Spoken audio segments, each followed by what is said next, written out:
Magluto tayo ng pacham number 2. Una, pinirito ko muna ang cocoa squares at ang mga squid ball hanggang mag-golden brown.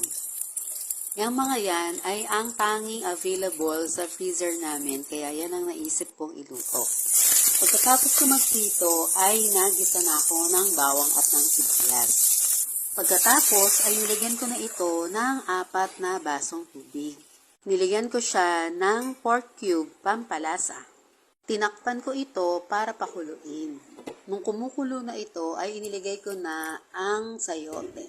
Iniligay ko na nga rin pala ang tofu squares at ang squid balls. Tinakpan at pinakuluan sandali.